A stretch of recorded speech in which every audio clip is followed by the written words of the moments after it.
The Thief Who Stole Winter. They say a good thief leaves no traces behind. I think that's nonsense. A good thief leaves exactly the traces he wants to leave. That night, for example, I left 3 frozen wolf paw prints on the windowsill of the richest pawnbroker in Veyrfall, placed a silver coin on his pillow, and wrote on his mirror with his own red wine. The next lock should be harder. Cheeky?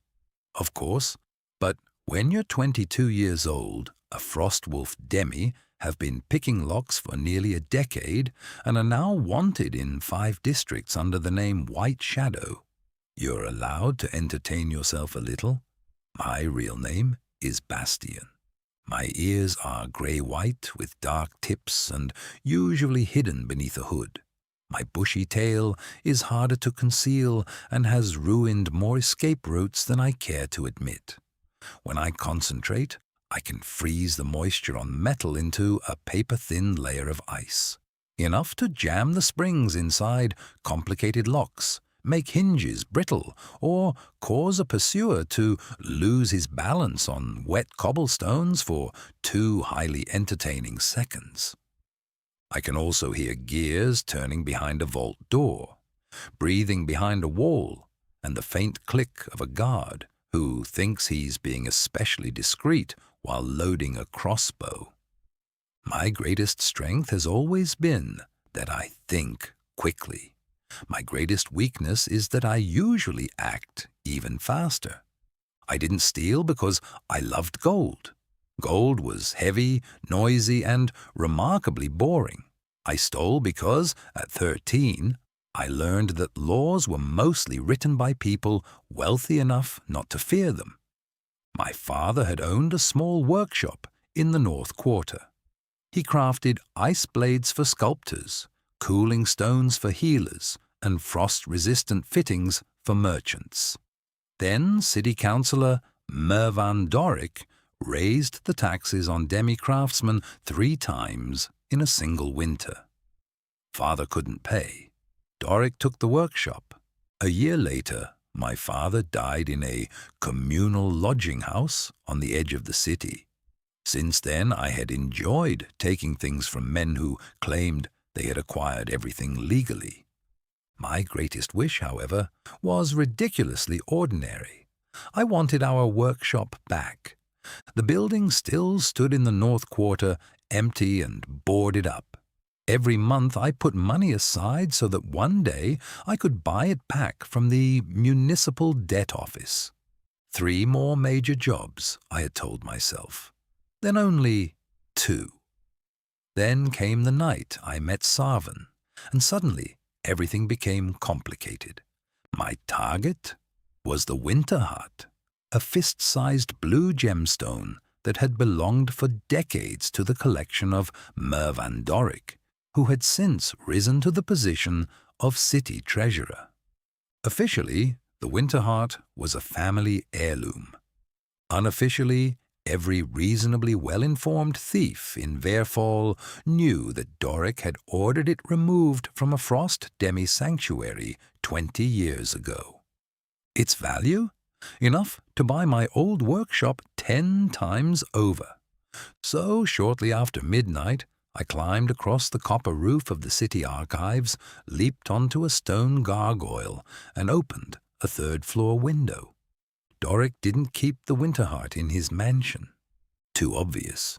He had locked it inside a private chamber beneath the city archives. Too bad for him that I knew about it. I slipped through the window and stopped. Someone was already there. A man knelt in front of a desk, holding a small lamp between his hands. Its light was violet instead of gold. He had dark, almost black hair that fell untidily to the nape of his neck. 2 narrow antennae rose from it. Folded wings rested behind his back, dark blue and patterned with silver. A moth demi. He noticed me at the exact same moment. "You're late," he said. I blinked. That was usually my line. "Excuse me?" "This window." He pointed toward it. I opened it 7 minutes ago. Then you should get better at closing it again.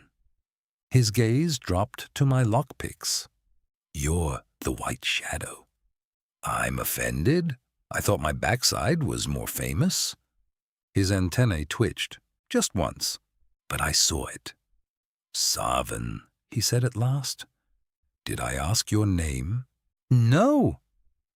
Then why are you telling me? Because people are less likely to stab someone in the back if they know his name. Interesting theory. Does it work? I deliberately put my dagger away. Tonight, yes. Sarven was 23 and, as I learned a little later, a restorer of magical manuscripts. Not exactly the kind of profession I had assumed required breaking into buildings at night. He was searching for something called the Ash Ledger, a sealed book in which Dorrick supposedly recorded bribes, forced sales, and illegal confiscations. So you're breaking in to steal paper. Evidence? Paper. And you? A gemstone. Sarven looked at me. Very sophisticated. I didn't like him. At least, that was what I told myself. We reached the stairs leading to the basement together because neither of us was willing to let the other go first. I stopped in front of the first security door. 3 locks, 2 rune plates, 1 mechanical alarm system. Beautiful. 12 minutes, Sarven said. I pressed one ear against the metal. 7. Impossible. I looked at him.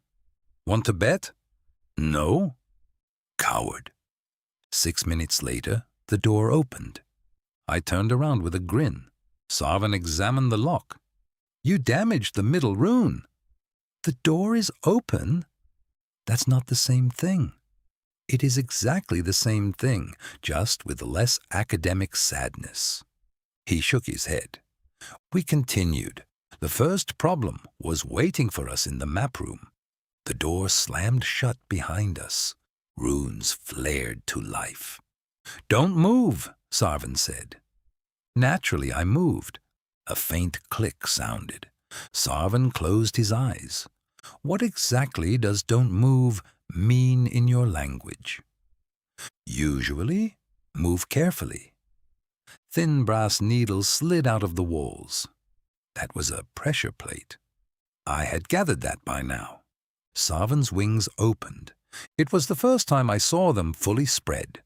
They weren't enormous like the wings of griffin or dragon demise. His were broad and soft, patterned with silver markings. Fine dust drifted from them and floated through the room. In the violet light, lines suddenly appeared across the floor. Invisible runes. Sarven pointed toward a narrow path between them. Only step there.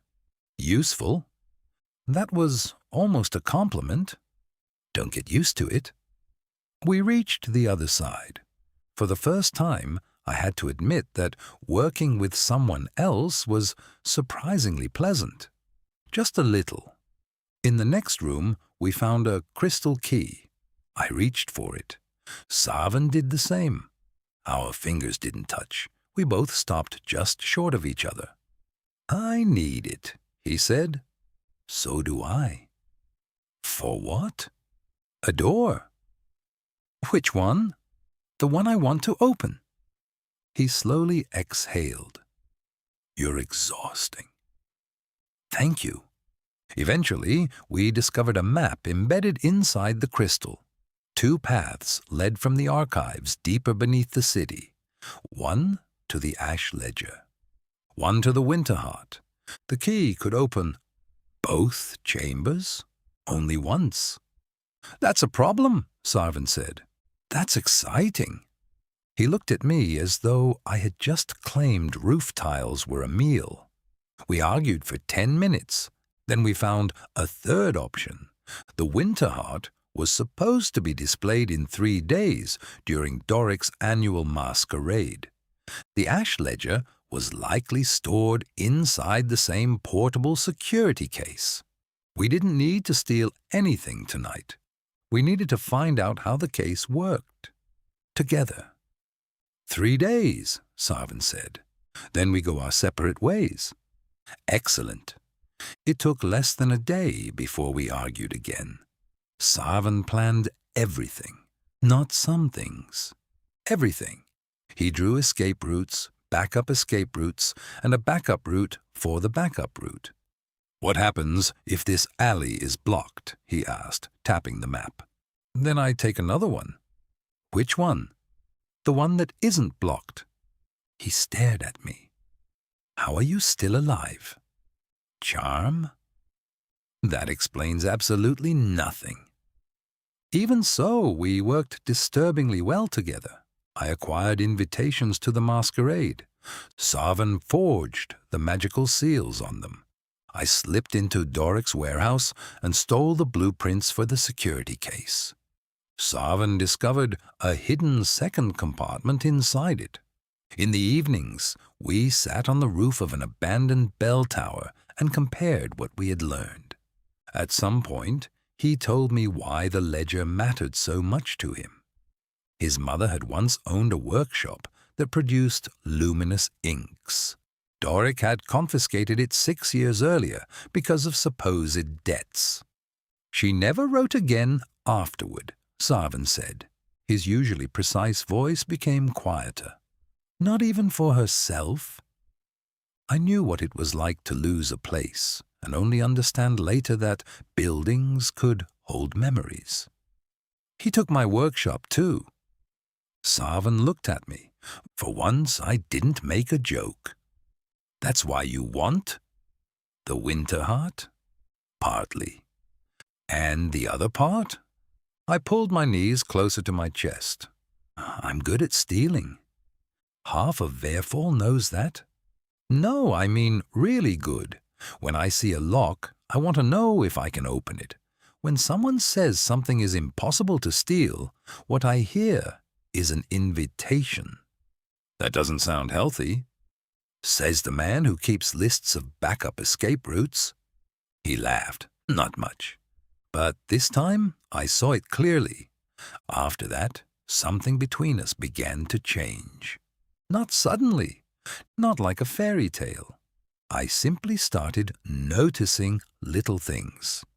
At our next meeting, Sarven brought candied frostberries after I had mentioned once that they were the only sweets I liked. I stopped deliberately messing up his plans. He let me look through his drawings of wing patterns. I showed him the old key to my family's workshop, the one I had worn around my neck for 9 years. Then I ruined everything. The evening before the masquerade, I discovered a letter in Sarven's pocket. Not intentionally. Fine. Maybe a little intentionally. It came from the High Archive. Sarven had arranged to hand the Winterheart over to them after Dorrick was exposed. In return, they would publicly authenticate the ledger.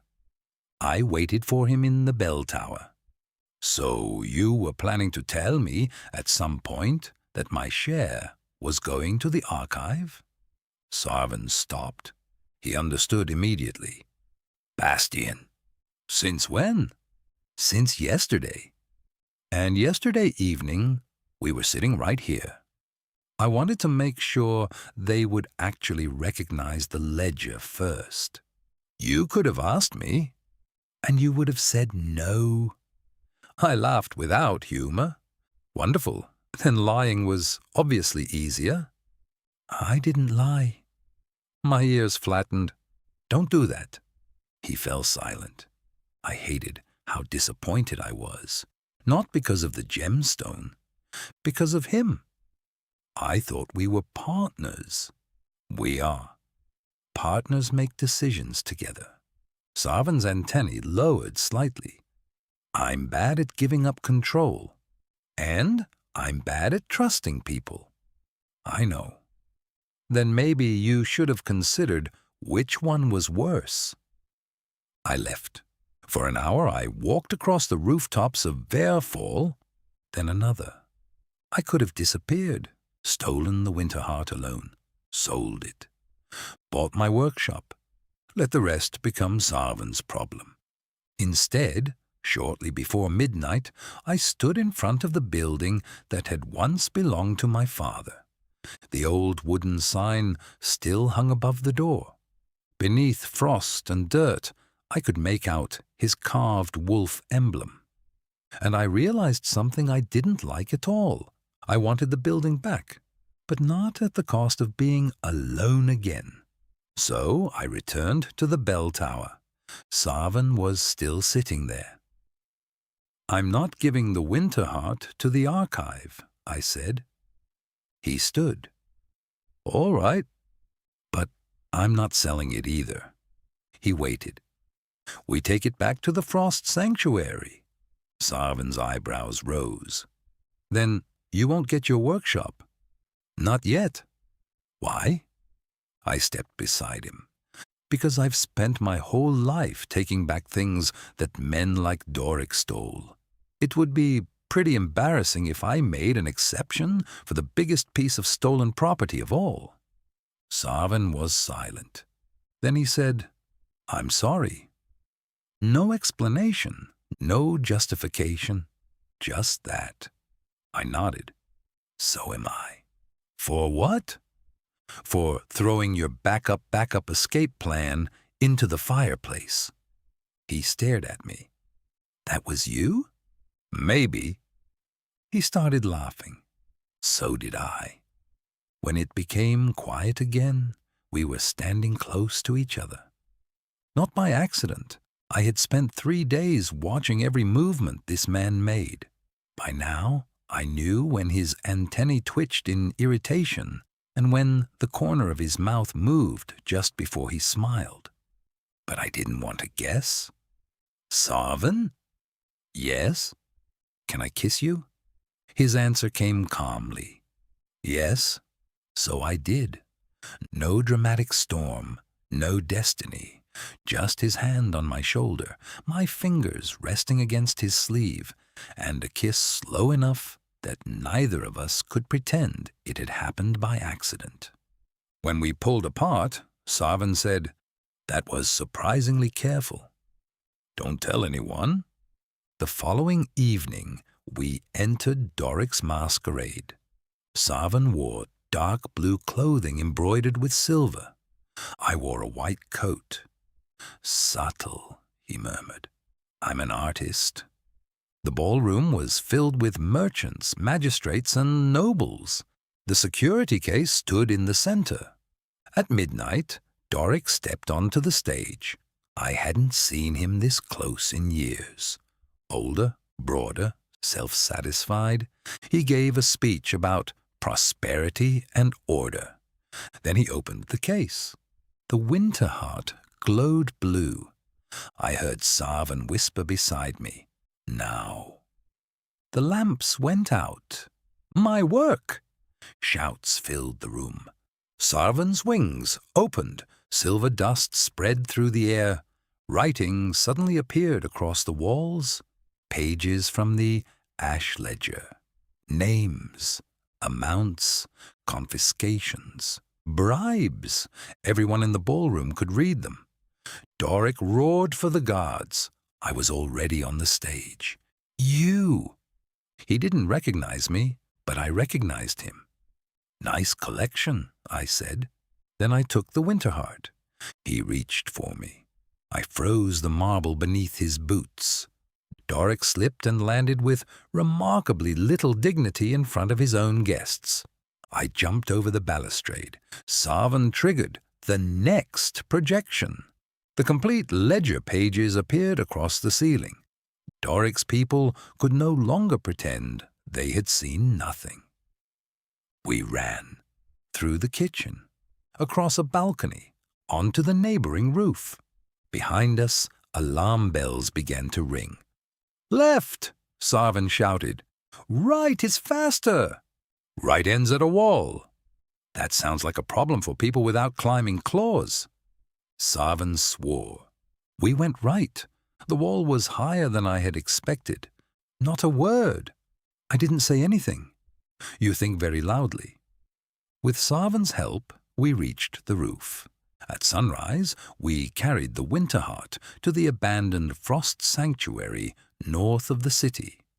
When I placed the gemstone into its stone setting, the ancient runes awakened. Ice flowers spread across the pillars.